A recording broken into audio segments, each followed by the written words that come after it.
בואו מהר מהר, תתקרבו, תתקרבו, תתקרבו. עוד.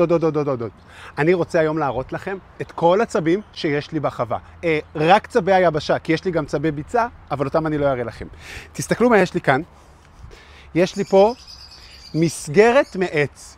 מה אתם חושבים? שכל הצבים שלי יוכלו להיכנס בתוך המסגרת עץ הזאת? לא יודע. אבל זה הזמן שלי להראות לכם אותם. חכו פה! הנה ג'ורג', הצב הכי קטן שלי. הוא רק בן 2.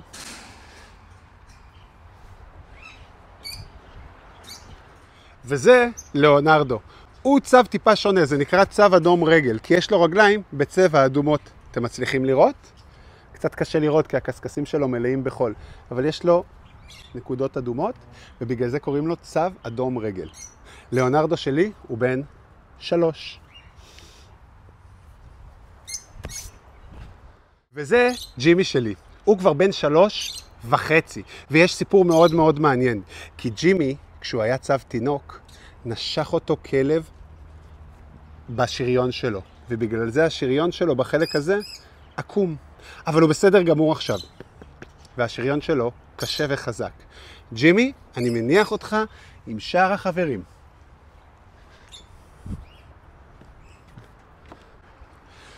וזאת קליאופטרה שלי.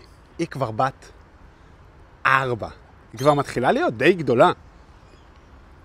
בואו תראו איך אני מניח אותה. אתם רואים שהיא הכי גדולה בינתיים? אבל עכשיו אני הולך להביא לכם את לוקסוס, שהוא בן 6. הוא כבר מתחיל להיות גדול וכבד. יש לו שריון גדול וחזק. וזוכרים בין כמה אמרנו שהוא? הוא כבר בן 6. אוי.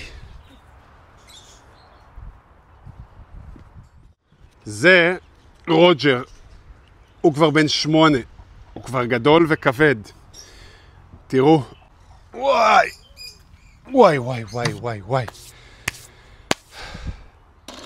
תאכלו לי בהצלחה, כי אני הולך להביא לפה את אוסקר הצב.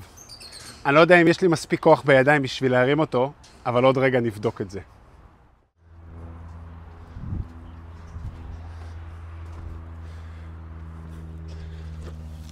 אמרתי לכם שהוא הצב הכי גדול שלי ושיהיה לי בהצלחה להרים אותו? אני אנסה. יואו! הוא כבד, והוא גם לא כל כך אוהב שמרימים אותו. וואי, זה קשה!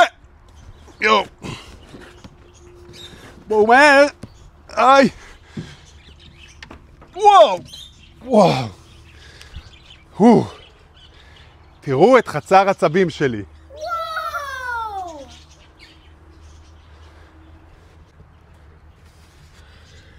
אמרתי לכם שיש לי הרבה צבים. אתם יודעים מה אני אוהב לעשות שהם פה? אני אפנק אותם באוכל. הרבה אוכל. כמה הרבה? ככה הרבה. מצוין. ואיזה כיף לי לראות אותם אוכלים. עכשיו אני אפנק אותם בארוחת בוקר. בקצב שלהם הם יאכלו. ואני שמח שהיה לי הזדמנות להראות לכם את כל הצבים שיש לי. בואו נספור רגע כמה צבים. 1, 2, 3, 4, 5, 6, 7.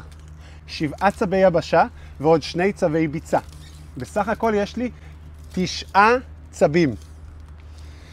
אני אניח להם ליהנות מארוחת הבוקר, ואמשיך לטפל בחיות שלי.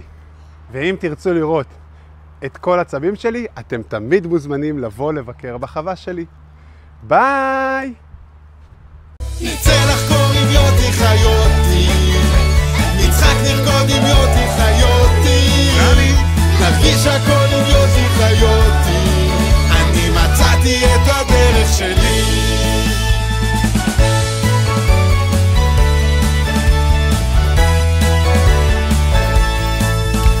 אם יש כאן בעיה אני מיד ניגש לראות, באים אליי ממרחקים לשמוע גם עצות, יש קסם גם בך גם בך צריך רק לגלות, קדימה